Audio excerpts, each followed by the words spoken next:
pelikula ay nagsimula kay Ajay na isang agent. Nakipagkita siya sa isang informant para matuklasan ang lokasyon ng isang arm dealer na may pangalang Sumpat kapalit ng 2 milyon. May tinawagan ang lalaki at binigay sa kanya ang lokasyon ni Sumpat pero lumalabas na huli na dahil nakalabas na si Sumpat ng border at nakatakas na. Dahil dito ang impormasyon ay wala ng kwenta at pinatay siya ni Ajay.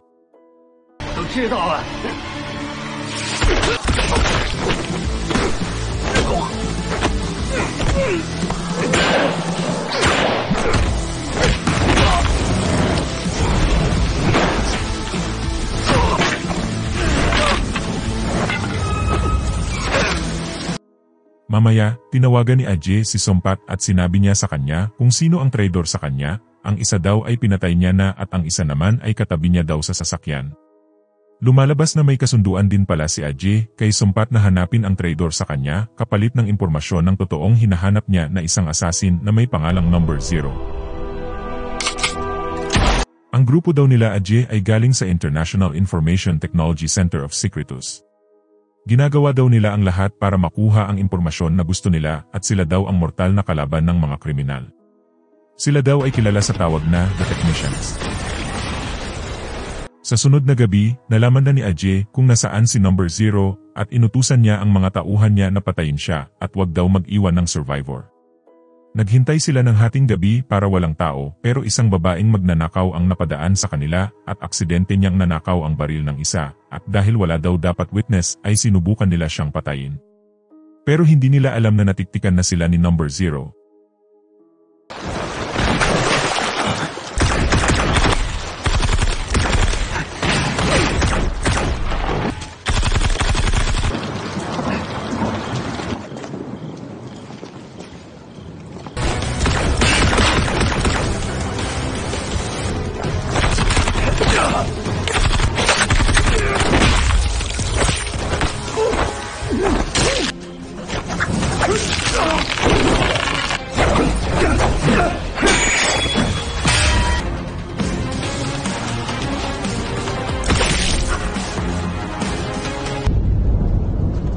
Pero hindi alam ni Number 0 na meron pa palang buhay na kalaban at pareho nilang nabaril ang isa't isa sa ulo. Inakala naman ni Ajay na patay na siya.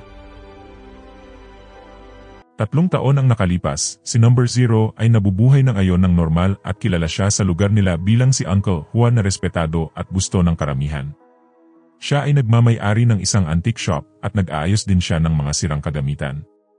Mamaya isang grupo ng kalalakihan ang dumating sa lugar, sila daw ay tinatawag na Green Dragon Gang at naparito daw sila para i-demolish ang lugar.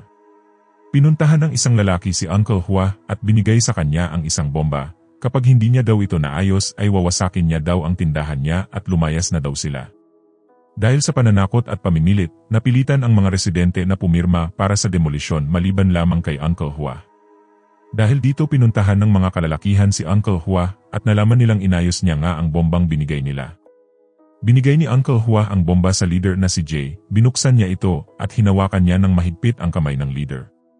Pero natakot ang leader at tinapon niya ang bomba pero lumalabas na tinatakot lang pala sila ni Uncle Hua at sinabihan niya sila na huminto na. Pero ang gang ay nagpatuloy pa rin sa pagde-demolish at nilabanan sila ng mga residente. Pinapahinto sila ni Uncle Hua dahil delikado daw pero nagpatuloy pa rin ang mga tao. Pumasok si Uncle Hua sa antique shop niya at kinuha niya ang isang baril na nakadisplay. Tinutok niya ito sa leader at sinabihan niya siya na tumigil na sila. Pero hindi daw natatakot ang leader sa isang antique lamang na baril pero nang makalabit, ito ay pumutok at ang gang ay nagsitakbuhan. Pati si Uncle Hua ay nagulat din sa baril. Maya-maya ang mga pulis ay dumating na at hinuli nila si Uncle Hua pero pinalaya din nila siya dahil hindi niya din daw alam na pumuputok pa din ang baril. Pero kinumpiska nila ang 6 na passport na nakita sa tindahan ni Uncle Hua. Si Uncle Hua ay hindi makapaniwala na basta-basta na lang siya makakaalis pero lumalabas pala na ang pulis na si Qiang ay may gusto kay Zen ang madre ng lugar at kinukulit siya nito na wag masyadong pahirapan si Uncle Hua. At lumalabas din na mas interesado si Qiang sa baril dahil baka daw kaugnay ito sa nangyaring insidenteng nakawan 3 taon na ang nakakalipas. Umuwi na si Uncle Hua at dinaanan niya ang isang matanda na may pangalang Kao. Sinabi niya kay Kao na 3 taon na daw ang nakakalipas nang may nangyaring nakawan sa tindahan niya at si Kao daw ang tumawag ng pulis kaya tinanong niya siya kung ano ba daw talaga ang eksaktong nangyari. Pinaupo siya ni Kao, sinuotan ng kapote, binasa ng tubig at pinakain ng noodles pagkatapos tinanong niya si Uncle Hua kung may natatandaan daw ba siya. Sinabi ni Hua na wala pero nang tutukan siya ni Kao ay agad niya itong naagaw. Tumawa ang matanda at sinabi niyang marunong daw siyang humawak ng baril, wala ba daw siyang natatandaan. Agad na umalis si Uncle Hua at sinabihan niya ang matanda na baliw. Sa ibang lugar, binisita ni Qiang si Zen at tinanong niya siya kung may alam daw ba siya sa nangyaring nakawan sa tindahan ni Uncle Hua 3 taon na, may nakakita daw sa kanya sa kalsada bago nangyari ang insidente. Sa isang flashback malalaman natin na si Zen pala ang babaeng magnanakaw dati na niligtas ni Number 0 sa mga assassin. Sinabi ni Zen kay Qiang na wala daw siyang alam pero handa daw siyang gawin ang lahat para kay Uncle Hua kung kailangan niya. At pagkatapos umalis ni Qiang lumalabas na ninakaw ni Zen ang mga passport na kinumpis kanya kay Uncle Hua. Pero pinabalik niya din ito kay Qiang pagkatapos malaman na walang ebidensya na pwedeng magamit laban kay Uncle Hua. Pero bago ibalik sa pulis, dinala muna ng bata ang passport kay Uncle Hua kung saan napansin niya na medyo kahawig niya nga ang mga mukha sa passport pero kinontra naman agad ito nang dumating na si Zen. Hindi daw importante kung sino siya sa nakaraan, ang importante daw ay kung sino siya ngayon. Sa gabi, bumalik na naman ang mga gang at binugbog nila si Uncle Hua. Pero nakita ito ni Qiang sa kamera at tinulungan nila si Uncle Hua. Samantala sa ibang lugar, nakita nila Ajay sa balita ang nangyaring pambubugbog kay Uncle Hua at nalaman nilang buhay pa pala si Number 0 dahil sa relo niya. Sa hospital nalaman ng mga doktor at ni Qiang na mayroon daw nakabara sa utak ni Uncle Hua na nagdudulot sa kanya ng amnesia at hindi daw nila ito pwedeng tanggalin dahil delikado. Pagpunta nila sa kwarto, hindi na nila naabutan si Uncle Hua at umuwi na daw siya. Agad na pumasok si Uncle Hua sa tindahan niya bago ito sirain ng mga gang. Sa loob nakita ng gang si Uncle Hua at nadiskubre din nila ang 6 na bangkay na nakatago sa kisami ng tindahan na nahulog sa sahig. Pinaalis ni Uncle Hua ang mga tao at umalis din siya para tawagin si Qiang. Mamaya dumating naman ang grupo ni Ajay at kinuha nila ang mga bangkay kaya wala nang naabutan ang mga pulis kaya napagalitan si Qiang ng opisyal niya. Tiningnan nila Qiang ang CCTV pero wala silang makita maliban sa isang sasakyan kaya sinundan nila ito at nakita nga nila sa isang bathhouse ang grupo ni na Ajay kung saan dinidispose nila ang mga bangkay. Sinabi ni Uncle Hua na tumawag daw sila ng pulis pero mas pinili ni Qiang na pumasok sa gusali ng mag-isa pero natiktikan na sila nila Ajay at nagpanggap sila na mga civilian. Kinumpronta ni Qiang si Ajay at tinanong niya siya kung sino siya pero sinabihan lang siya ni Ajay na pakilamiro daw siya at inatake siya ng kasamahan ni Ajay.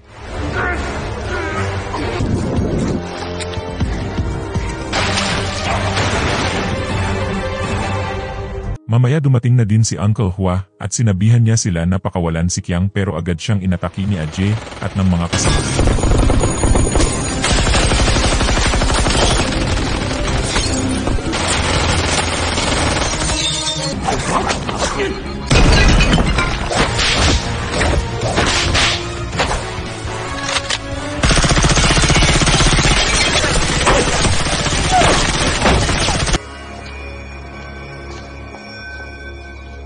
Sa huli dumating na ang mga pulis at nailigtas ni Uncle Hua si Qiang at nakatakas naman si Ajay.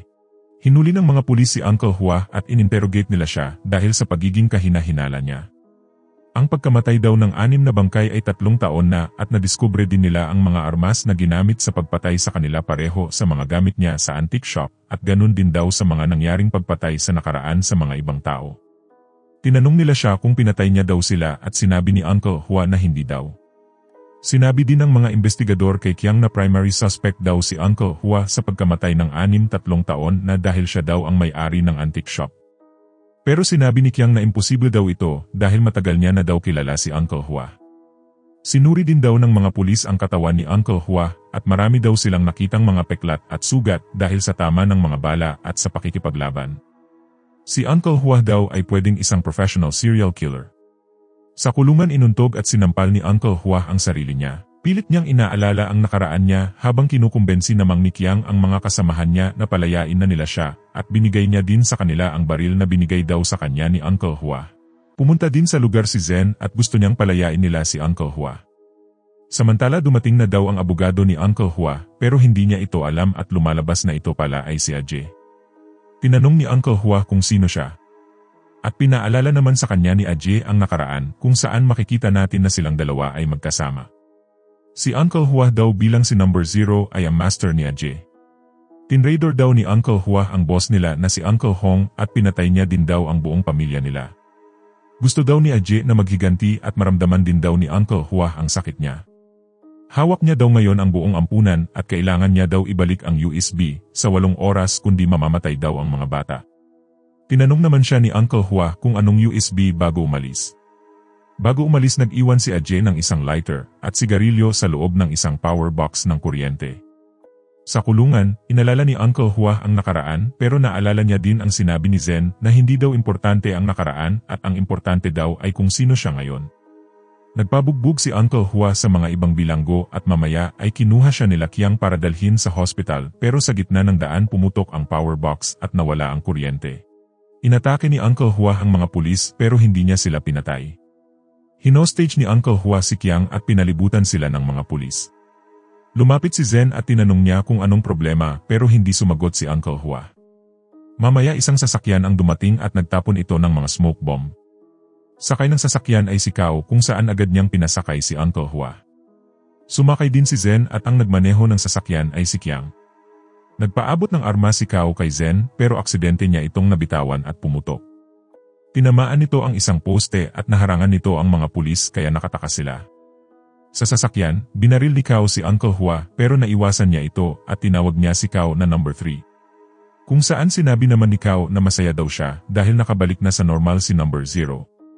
Lumalabas na si Kao pala ang nagtago ng mga bangkay sa tindahan ni Uncle Hua at siya din pala ang nagpalabas na patay na si number 0. Ang organisasyon daw nila ngayon ay iba na sa dati. Pagkatapos daw umalis ni Uncle Hua sa organisasyon, pinagpapapatay daw ni Ajay lahat ng matatanda tulad nila. Pinakalat din daw ng organisasyon na si Uncle Hua ang pumatay kay Uncle Hong at ng pamilya niya at naglabas ng wanted notice para sa kanya. Hindi daw naniniwala si Kao na siya ang pumatay kaya niligtas niya daw siya para malaman ang katotohanan pero sa halip ay nawala daw ang memorya niya. Sinabi naman ni Uncle Hua na meron daw siyang ebidensya at kailangan niya daw ang tulong ni Kao para hanapin si Ajay.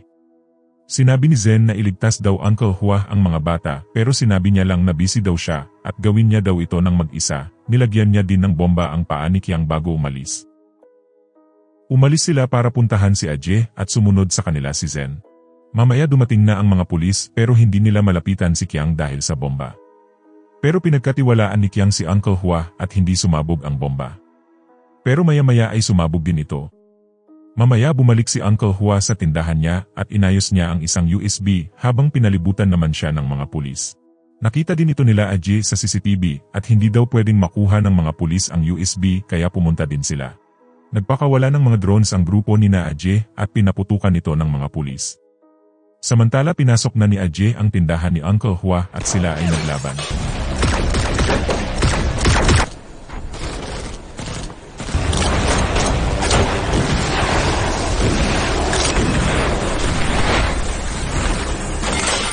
Nakuha ni Ajay ang USB habang lumabas naman si Uncle Hua at pumasok siya sa kabilang gusali at dahil sa dami ng drones pinapasok niya ang mga pulis. Sinabihan ni Uncle Hua ang mga pulis na agad daw silang pumunta sa orphanage para iligtas ang mga bata at tinulungan niya silang makalabas. Lumalabas din na hindi pala siya ang totoo Uncle Hua at siya pala si Kao. Samantala dumating na si Zen sa orphanage at dito naabutan niya ang 3 sa kasamahan ni Ajay. Ninakaw niya ang pasabog ng isa sa kanila at sinabi niyang umalis na daw sila dahil gabi na. Babarilin na sana siya ng babae pero biglang dumating si G na naghahanap ng pera para makatakas. Sunod biglang hinagis ni Zen ang mga pasabog at tumakas sila. Dumating na din si Uncle Hua at nilabanan niya ang mga kalaban.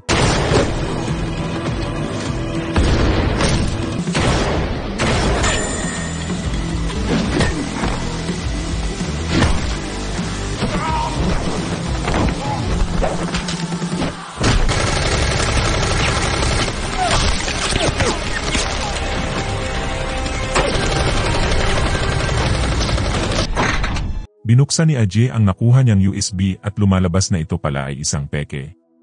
Samantala nilabanan ni Kao ang tauhan ni Ajay na magaling sa computer at mga drones.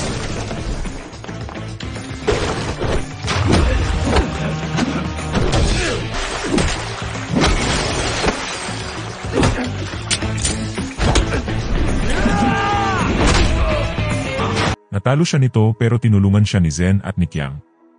Nakatakas ang kalaban pero napatay pa rin siya ni Uncle Hua kung saan nawalan siya ng malay dahil sa mga natamong sugat niya at nakita siya ni Ajay. Dinala siya ni Ajay sa isang bahay kasama ang bata at nilutuan niya sila ng pagkain. Ito na daw ang huling kain nila ng magkasama bilang master niya. Kumain naman si Uncle Hua at inalala niya ang totoong nangyari sa nakaraan. Lumalabas ni si Ajay pala talaga ang totoong nag-traitor sa kanila at hindi si Uncle Hua. Pinatawad siya ni Uncle Hua at ni Hong at binigyan ulit ng tsansa pero pinatay niya pa rin si Uncle Hong dahil sa hawak niyang USB at ebidensya na kay Uncle Hua pala. Ibigay niya na daw sa kanya ang USB at wala daw mamamatay pero nilabanan siya ni Uncle Hua.